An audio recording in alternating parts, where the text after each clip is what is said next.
All right. So welcome everybody. Christoph, thanks a lot for joining us on another Meet the Maker session. So these conversations are all about sharing experiences and information about building on Bitcoin, designing for Bitcoin, also contributing to Bitcoin and Lightning in general. And that's why we invite developers, but also designers, content creators to join us here. But also especially any listener to ask questions and keep the session interactive, because after all, it's a great chance to learn from each other and to get started building on Bitcoin basically. And today Christoph is our guest. He is a UI UX designer for many years already, and currently supporting designs and designers working on open source Bitcoin application, and how that looks like exactly, and how developers and designers can benefit from his work, and the community he's building up with. We can learn now directly from him today. So I'm super happy that you can join us here. Thanks for having me. Like what as a first question, what brought you into Bitcoin, and like how was the Bitcoin design community started? So I've worked now for 18 years in digital design. I studied design, but then got into started as a front-end developer and then moved into the UX side. So I've always kind of strangled both a bit. And I didn't care about Bitcoin at all until my friend, a doctor, out of all things, just kept sending me these stupid articles about it. And then I just kind of looked into it, and I bought some, and then I wanted to figure out what it was. And then I realized how powerful that is. And I thought it was really fascinating. For me, it was like, oh, this is kind of like what MP3s did to music, or what email did to messages. And oh, wow, they have figured out a mechanism to actually make this work. So I thought it was super cool. And then one day, I had never used a wallet. I was just doing freelance work, and I wanted to try one out. And then on Twitter, I saw that some people thought Monero was a cool project, so I downloaded that one, and I tried it out. And naturally, it took like 12 hours to sync, which I didn't realize at all. I had no idea what anything meant. So while I was waiting there in the evening, I decided to redesign this wallet, and then I shared it on Reddit, which is this post here in my background. And then I went to bed at 2 a.m. I just screwed around, I shared it, and then next day the developer said like, hey, we want to implement this. And I thought, I have never worked with open source. I don't even know how anything works. You're inviting me to IRC. I don't even know how that works, but sure, let's do it. And that was about 5 years ago. And then I basically just kind of embraced this because I just kind of felt that there was something really powerful in this. And this is totally by accident. That's just kind of, I think a lot of us kind of somehow we dig through this thing. We find there's something interesting. We really don't get it at all. And we just kind of make our way in, and then, we end up somewhere. And so this was just a side thing that I did for a couple of years, 2.5 years. I thought Monero was very, very nice and principled culture, very friendly, community focused. I really liked how they pushed back whenever I suggested something that would not be good for privacy. So I really appreciated that, because I also worked at the same time for a startup that spent insane amounts of money to gobble up as much user data as possible. So I thought like, oh, wow, this can be different. This is awesome. And then after a while, I created this website because there were no other designers in this space. So I thought I'll just gather stuff that I know. So I created this crypto UX handbook so basically I did a lot of research while designing the Monero stuff. And so I just gathered everything that I learned here in the hope that maybe some other designers would also find this useful or interesting. It's like, look at these. I don't think any of this stuff still exists here, but those are some of the onboarding screens that I investigated at the time. But yeah, that is not updated anymore. But and then Spiral at the time, Square Crypto at the time 2.5 years ago, sent out this message that, hey, we want to hire a designer. And I never even thought about working in this space or getting paid for it in any way, really. But I thought, cool, I'll fill out the form. Let's see what happens. And I did fill out the form. And I think a year later or so, they basically initiated the design community. And then I was lucky enough to be part of the starting group of people who helped kick things off. And that's a good amount of rambling here for now. How does that sound? Where else would you like to dig in? I'm curious, why did Spiral actually started the Bitcoin Design Guide back then? Yeah, so the Spiral realized that design is important. When Bitcoin was just 5 people on a mailing list, it was fine that it was super complex. It was fine. And then 1,000 people used, or 10,000. It was fine that it was super technical. It worked. But the more broadly this gets adopted, the more diverse products we need that work for many different people for different purposes in different ways. And I think Spiral realized that we need a good user experience across this whole ecosystem, not only to improve adoption, but also kind of to keep decentralization. What do you call that? To keep it decentralized, because we want a lot of people use this in an open source way to custody their own keys, and the open source route, keeping that ecosystem healthy, is a really powerful way to ensure people have the right tools to custody their own keys, and also ensure that products are built for people that are unbanked, because most likely with a traditional banking system, they only serve certain people that they deem appropriate for their business.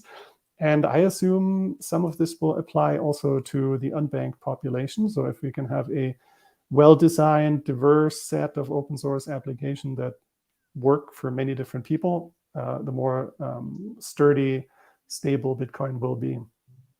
So their initial idea was, we're going to hire 6 developers and 1 designer. Then they interviewed like 50 designers, and they just didn't find the right one. And maybe they also realized that, well, there are all these 50 people and everyone kind of works on their own, kind of reinventing the wheel on their own. How about we get them all together?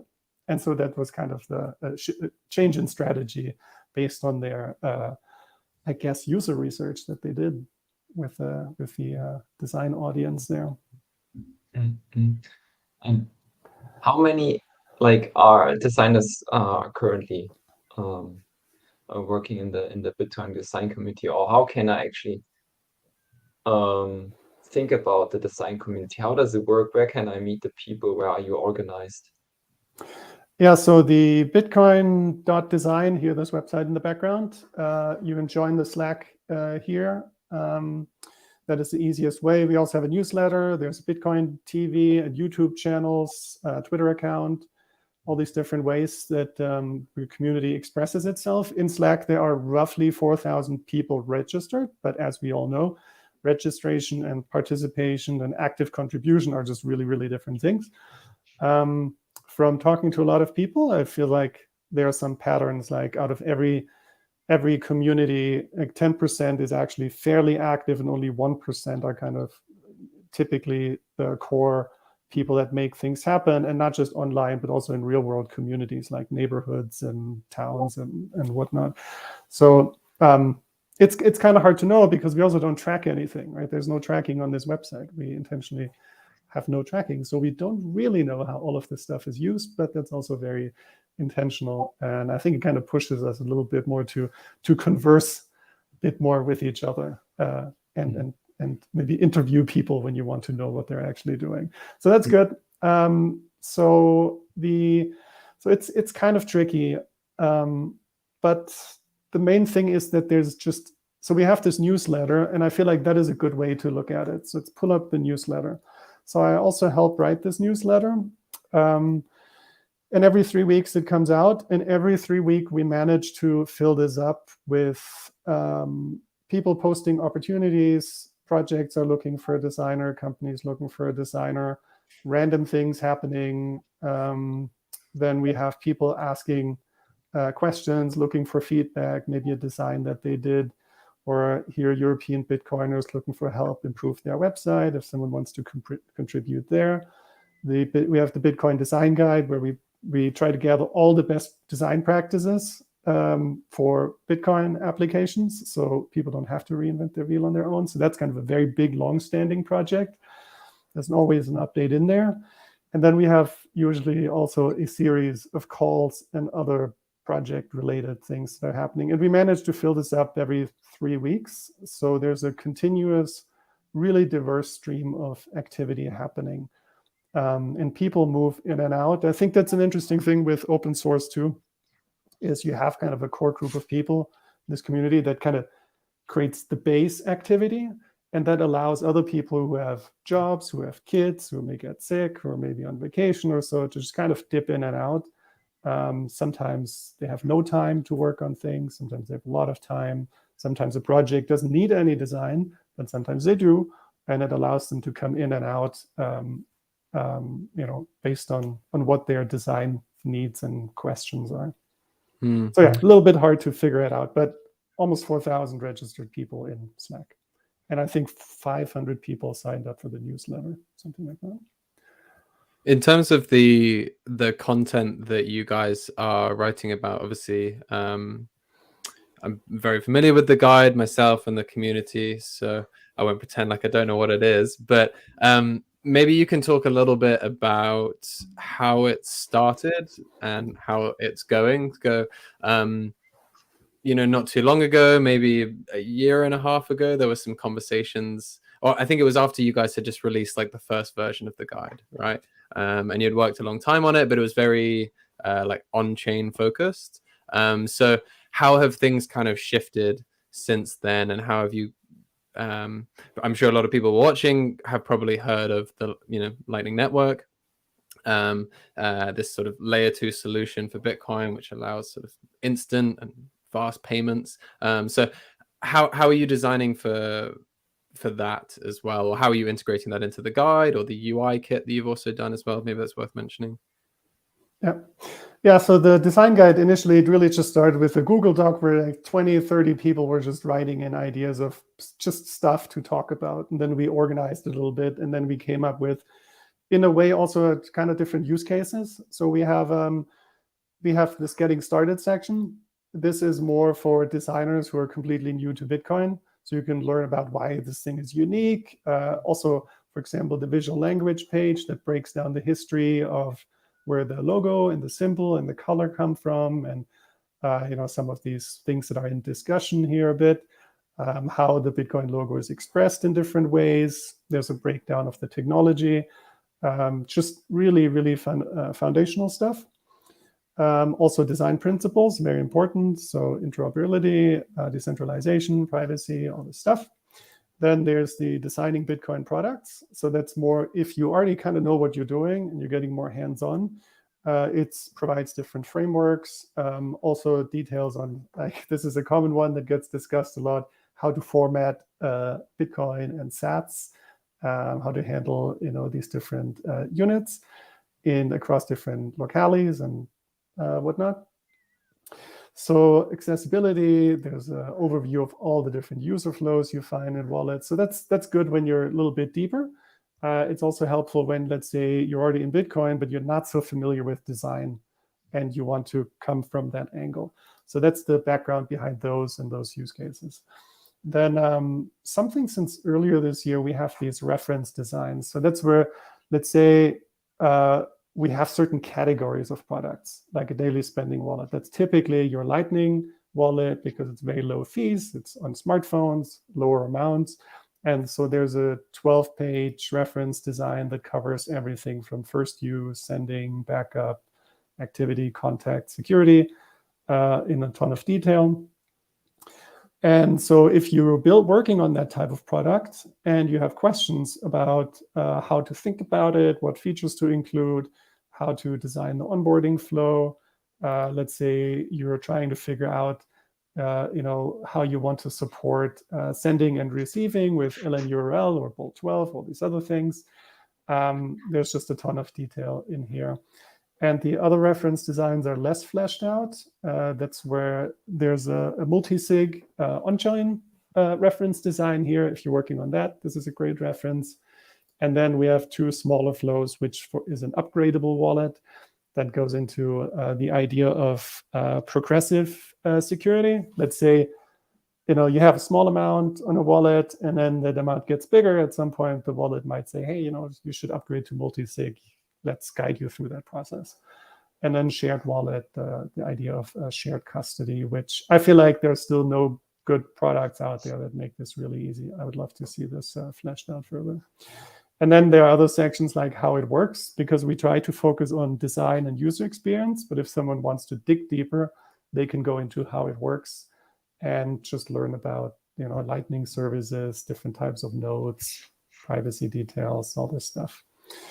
Yeah, and then the case studies is something where we try, that's fairly new, where we try to, when we work with projects, like this design sprint with Blixt Wallet, we try to document the design process about working with that project and what we found out, what we learned doing research, what ended up, how it all ended up working out, because I think that's also pretty important for projects to learn about how to go through a good design process based on their current needs. So that's where we are right now.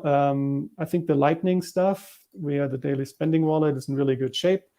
And the merchant section is something that Stephen is heading up now that will probably take on a lot more steam over the next year. So that's a brand new section that will be added, dealing with merchant payments in all their different forms.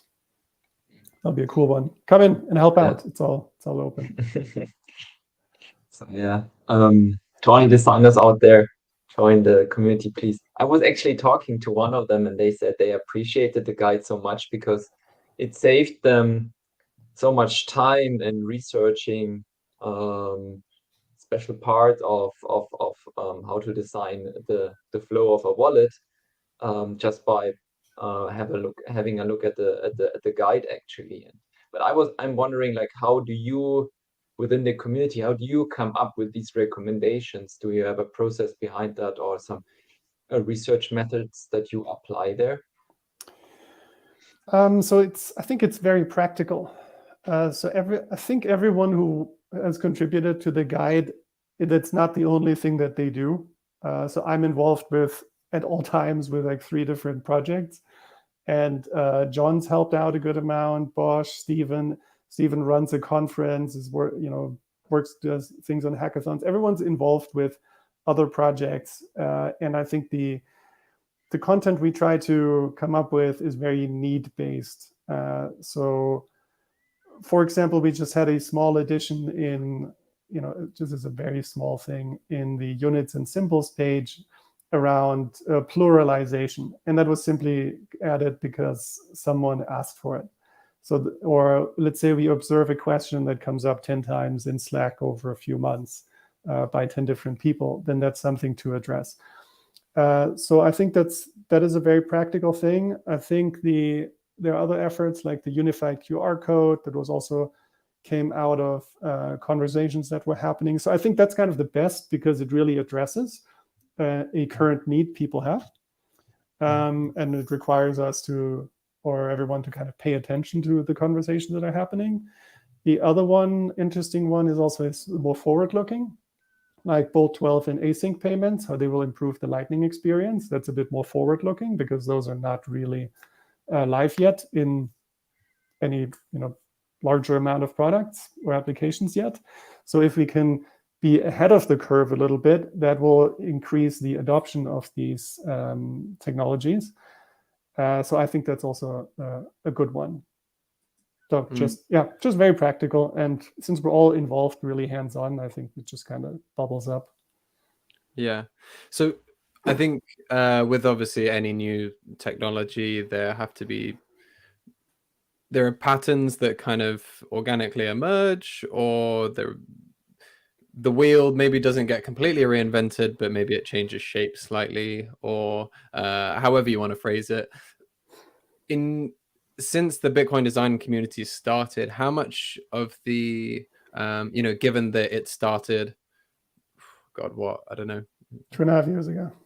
Yeah, so what, like 10 years, kind of give or take, after sort of Bitcoin was actually sort of created as well. How many of the design patterns, or maybe the user journeys and things like that, how much of that has been sort of integrated into the guide, and then how much has the design community maybe come up with new or novel patterns which maybe haven't quite been thought of because we haven't really had designers address and look at these issues? Yeah, what's your kind of thought on that process of adopting or maybe reinventing patterns and journeys and things? And because, you know, Bitcoin's really unique, and I feel like there will eventually be things that either come out now or later. I mean, an example is maybe like Lightning authentication. You know, it's quite common to see a Bitcoin web application integrate LNURL auth, but you know, maybe that's just a QR code to start off with. But yeah, and then these things kind of evolve over time, right? Yeah. So I see you have the sign in with Bitcoin page. But yeah, maybe can you touch a little bit upon the sort of the pattern recognition of old patterns and then new ones coming in as well? Yeah, so they're not just patterns from within Bitcoin. There's just a lot of external stuff too. We know sign in with Facebook, sign in with Apple, sign in with Stack Overflow, I think also has that too. That's already a really common thing, but under the hood, it works quite differently in a really unexpected way. So this is a really interesting one, and I do hope that this kind of proliferates a lot. And it's part of just the whole side of inter-app communication between wallets and payment services, payment providers and whatnot. But there's also just something else I found is, because I have 18 years of experience now designing applications, there's just a ton of stuff from non-Bitcoin UX work that we can bring in, all kinds of stuff. Like onboarding has been designed to death over the last 10 years in, you know, the larger application ecosystem and on Dribble and all these different UX websites. There's so much information around just onboarding, which we don't want to repeat that, because there are already great resources out there. We always just try to find kind of the unique overlap, how to do this specific thing in Bitcoin. And the actual effect is not, it's very hard to figure out in which way the design guide or the community really has influenced things, because it's such a smooth thing. There are just so many different people participating in different conversations, and I think a lot of the patterns that work, they're kind of invented at the fringes. One wallet a couple people might just design something that works really well, and it gets discussed, and people kind of share it and carry it with them, and then they bring it up in other conversations, and more people chime in, and at some point it just ends up being something that's discussed, and somebody asks whether it should make it in the guide or not, or somebody just picks it up.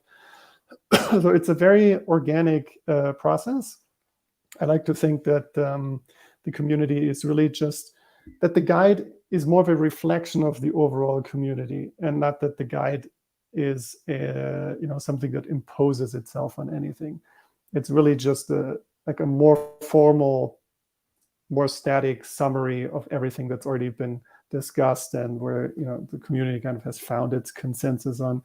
I don't know if that really helps much. I think there's something interesting here with this. I keep going back to this units and symbols page. This is kind of a thing where we have a very interesting balance of new and old. If, for example, browsers have built-in libraries to format currencies and numbers, and those are really different and unique based on country. So you can see the examples here. These formats are, in real time, created by the browser. But a lot of people say, because this keeps coming up somehow, that somewhat say, well, I like, commas as thousands separators and dots as kind of the decimal separators. This is how it should be. We should force the world to use our way. But that doesn't really work, right? The world has mathematical notation that's been around for forever. So you can't force them in that. But then we have something like SAT. Then we have this weird, 8 digits behind the commas, and we have sats. For sats, we don't really have a symbol like we have with, let's say, dollar, euro, and cents. And then we have like 5 sats can be an amount of dollars or euros that is typically, that less than 3, what do you call it, decimals behind the dot. So which typically just gets rounded up. Like there's no 0.0. I cannot pay you 0.0002 cents. That just doesn't work with fiat currency, but I can do that with sats. So this is one of the things where there's a very interesting combination of very strong, long established standards, but also some really unique elements that we have to balance. But by far, the core experience, the core thing of wallets is security. It's your private keys. Managing those, secure backup, making sure they're protected properly, users understand them. That is, everything outside of that is actually pretty straightforward. And to tie intelligently into things like automatic cloud backup, and providing some type of recovery set, potentially tying that in with security practices that people might already be familiar with.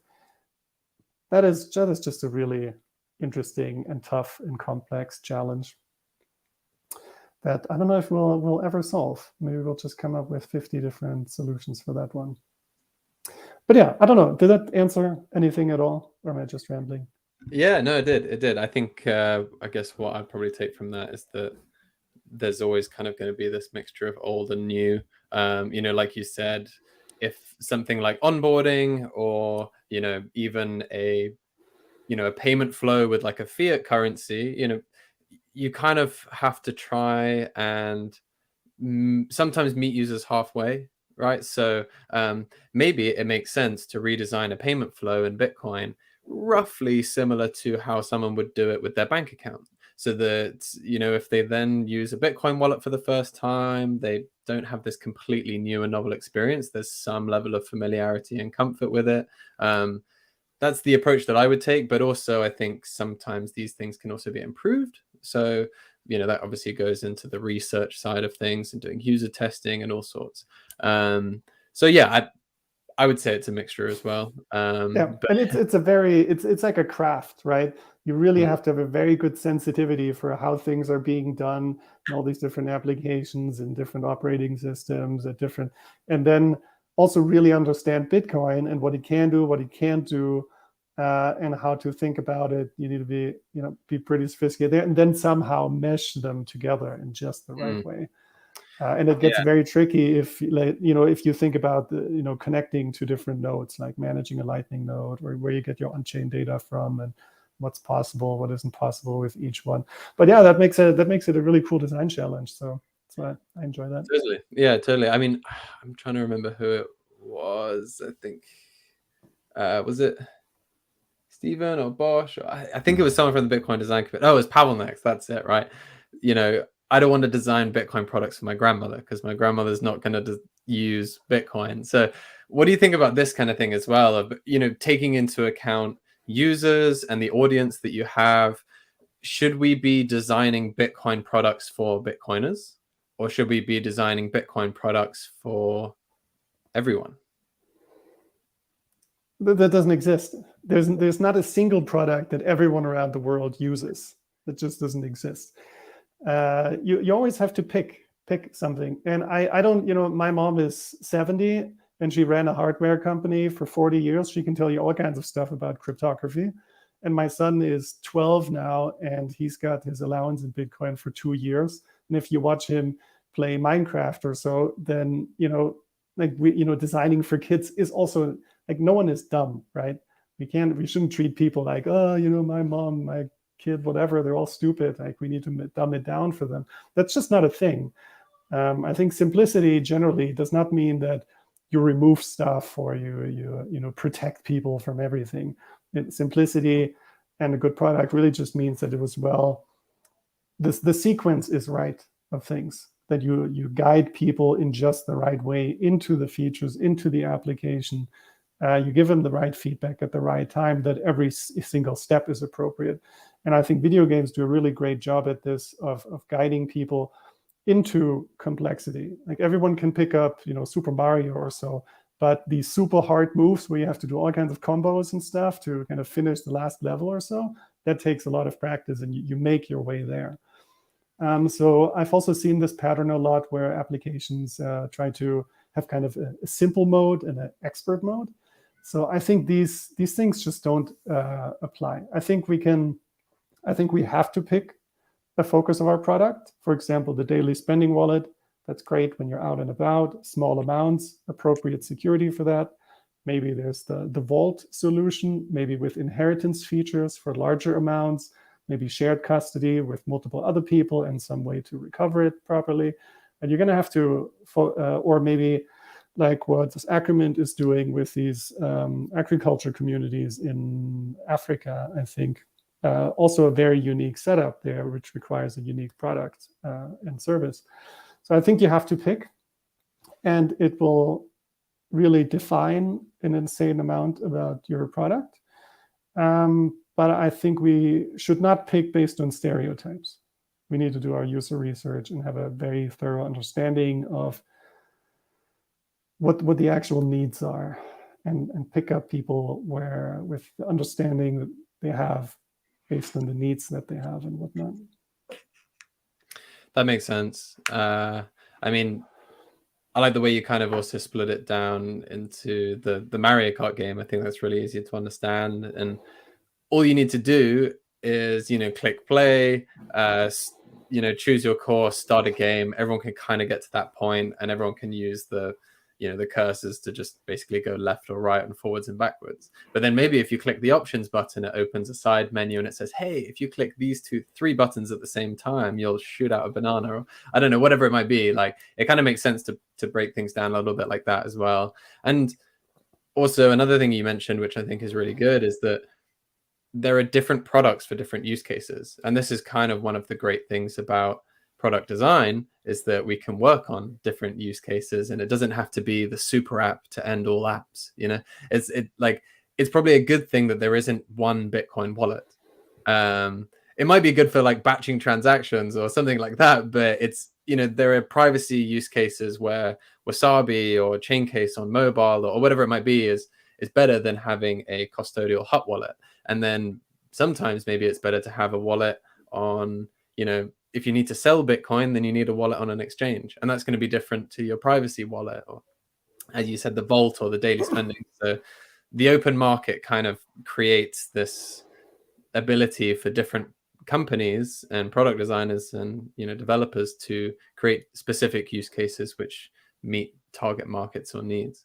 But we can go on about this all day. There's one part I really want to get to as well, is that recently you won a design award for and your team. So in the Legends of Lightning tournament just finished.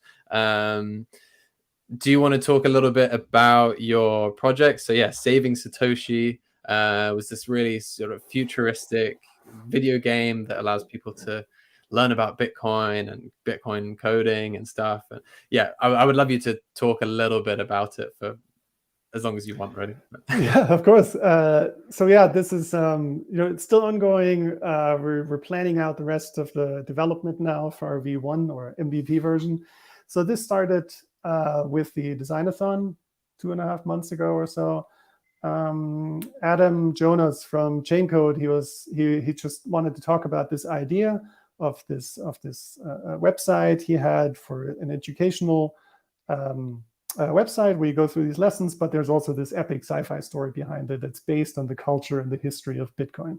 So you learn Bitcoin coding, you learn some of the technical principles, while always being guided through this really interesting story that also incorporates kind of the culture of Bitcoin. So a really, really cool mashup in combo. So I told him, why don't you just start a project for the Designathon? But Jonas said, well, Alby, I think he was organizing bit devs that week or so. And so I said, cool, it's a cool project. I'll just help you out for the first few days. And, then you take over. But then I ended up doing lots of the design, and I'm still working on the design for it because it's just a really cool, fun project. So now we went through through Designathon together and the Legends of Lightning. There's a good team of 4 or 5 people kind of very nicely split up into, we have one person or one or two people focusing on the story, on the design, on the development, and also the lessons. Figuring out the lessons is really important.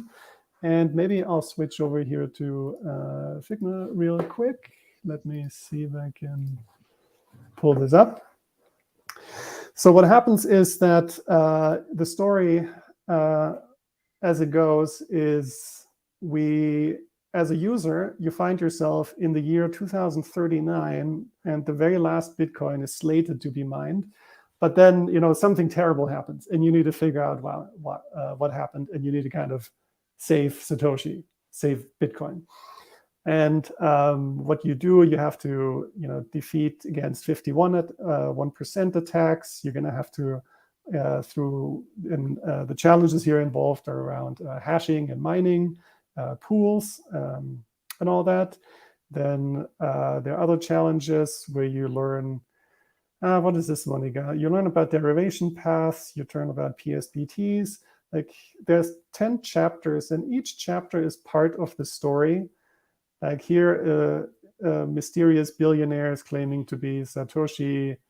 Who could this be? And can you use cryptography to kind of, prove that they're not Satoshi? And then you have 5 different lessons here that guide you through some of the basics of cryptography, and then you kind of prove that this billionaire is not Satoshi in the end. So there's a very tight link between the lesson content and the story. So we're trying to kind of weave you in and out of this in a cool way. And then the lessons themselves, also trying to, like one of our first mock-ups was like wall of text and then do something. But in the meantime, we've gone to a different flow where it's always like a little bit of text, a little bit of activity, and it's always something new and always a little bit challenging in kind of a different way. We also want to have, be able to have collaborative experiences. So as a user, you might get you would actually log in via a public or private key, signing a message into the application. You can invite people for quests, and then, for example, pool together and defeat a mistress who is trying to perform this 51% attack on the network. And so currently we have, we're trying to develop. You're more than welcome to help out with this. We have 10 chapters mapped out in total. We're developing the first 2, which we would then want to put public and then get user feedback on, and see if we're on the right track. We won the design award, which was super awesome. Thank you so much for that, judges. This was also really fun to design, but we also need to, really get it in the hands of people and see if this is actually a fun experience in the end. I'm sure we'll have some surprises. Maybe it's way too easy. Maybe it's way too difficult. We're just going to have to do some user testing and see where we end up. And all these images are AI generated art, which is also really fun to work with. So if you want to do AI art, join this project. It's really cool to mess with. That's super cool to see like what you're working on and what your plans are. Just talking about plans, like do you have a roadmap when it comes to the Bitcoin design community? What's very high on your agenda the next year? So I don't, because I'm not the owner of the Bitcoin design community. There are a whole bunch of contributors, and I think what the last year has shown is that things will. Last year we also kind of community built a roadmap, and some of these things happened, and some of these things were totally a surprise. Like the design-a-thon, that just kind of happened somewhat spontaneously in the second half of the year. The further evolution of the guide was also a little bit spontaneous. We spent more time on Lightning and those reference designs, just because that we realized that it needed more of that time. So there are always ideas floating around.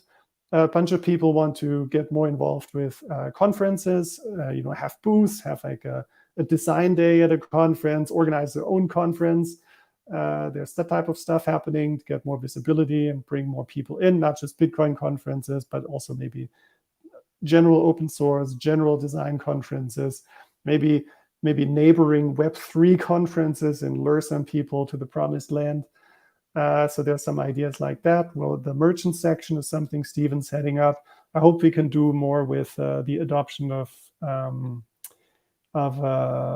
standards in the broader ecosystem, have more conversations around that. So that's best practice, or new tech like Bolt 12 and async payments, but also good UX practices, but also things like good accessibility, because we tested a lot of wallets this year and pretty much all of them have lots of accessibility issues where if you're blind, you can't use it. You just get stuck at some point. So I hope we can just kind of help improve the overall ecosystem in a lot of different ways and support a lot of different projects. I also have all the things that I'm involved in. At the end of the year, I always have my personal roadmap, which is, I don't know if that's interesting or not. So, but yeah, another thing we need to do over the next year is create some type of Bitcoin design foundation. So, and kind of try to, it's a difficult environment right now, but try to encourage more funding for designers, for open source projects, more broadly in the whole ecosystem, for which I think we need to prove the value of design, how design can improve, not just make things pretty, the classic misconception, but really improve how people use Bitcoin the way in like the best possible ways around the world. That'll be a nice challenge for next year. Yeah. Also, that would actually also be my final question here. Certainly, funding helps to involve more designers in Bitcoin and in open, like in the community. But what do you think a part of that?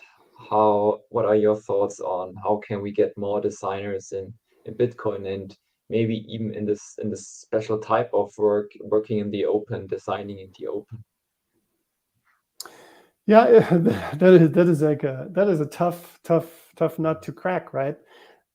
So, if you think about this whole thing in terms of like a funnel, they're like the people who've never heard of Bitcoin, who've never heard of design. Just like with the guide, you can think about, well, how do we get designers that are on Dribble or do all kinds of other things, create more awareness around design? You could do that by, writing articles in design magazines or websites, and I don't know, a list apart or wherever it is. You can post more stuff on Dribble. You can think about all these different ways. It is pretty tough though, because I think Bitcoin really has a tough learning curve, and it also can feel unapproachable. I definitely had that feeling. I never thought that I could actually work full time and spend all my time in this. I thought this would be like, nights and weekends forever, basically. So I think we need to we need to put really good design work out there, have really good design process, just do the work and show it. I think that is the most attractive thing. You can talk all about UX all day long, but if you don't do it, then it's not worth anything. And I think we can talk more about these topics, like how do you get funding? How do you work as a designer? How do you get started? What do you get out of it? Is it just a career thing? I think a lot of people, designers, contribute because they're fascinated by Bitcoin. Other people contribute because there's just a really fun and friendly community. You can just kind of make stuff like I did with my entry point. I just made something I thought was cool and I said, hey, here it is. And then someone else said, cool, let's build it. If we can kind of just create a nice atmosphere and be friendly and collaborate nicely and make cool things, I like to think that will take us a long way. But yeah, if we want like further down the funnel, if someone goes from doesn't just want to do it as a hobby or for fun, but really wants to do it professionally, that's when we need to make sure that there is funding available for those people. Otherwise, they're not going to quit their jobs. Mm-hmm. Right. Yeah, no, definitely. But I can totally support what you say here regarding the nice atmosphere. That helps a lot to at least like be more approachable, and then convince people with good quality. And I experienced that also with Alby, that also is part of the Bitcoin design community. And I think the project benefited a lot from working so closely together with all of you there. I think a lot of other Bitcoin companies could do that, or projects could do that as well, and would definitely then reach another level in terms of design quality there. And the steps to take to get in there are quite low, actually. It's not that difficult, and I can really encourage everyone to contribute, take part in it, because at the end, the whole ecosystem will then benefit, I believe. Yeah, and I learned an insane amount of stuff just because people wrote blog posts and put their designs on whatever website it was, like 15 years ago or so. You learn so much from others that are just willing to share. And that's why I'm a huge fan of this open design and build in public idea. We have a whole page on open design in the guide. I write a newsletter every week where I just share everything that I do. For many designs, I create videos and just share them, because I think it's important for anyone to learn. I try to give back a little bit in that way, because I learned so much, years ago from other people being so public with things. So I try to do the same. And if let's say only see the final polished design, it may seem really intimidating. But if you kind of look behind the scenes and you just kind of see how just normal everything is, and how it's always a result of a whole bunch of people working together and just doing normal things that many other people can do and contribute to, then I think that also demystifies it a little bit, because you get to, like German saying, how the sausage is made. Or everyone cooks with water. I think that's another saying there. Right? Yeah, but it takes I think it takes a little bit of patience, and it takes a little bit of guts to just kind of show up and say, hey, interesting project you have going on there, how can I help you? Right? I think that's not something we're used to from work or college or whatever our background is, right? But I think that's what you have to do. You just kind of have to show up and say, hey, this is really cool what you're doing. Hey, anything I can help with? Don't be afraid of, right? I mean, at the end, a community only lives from its participants and from its contributors. So I think every like small sub project within the Bitcoin design community is super happy if someone else joins and wants to help here. Yeah, and basic things too. If you look at, I think Matt Corallo just posted this about open source contribution.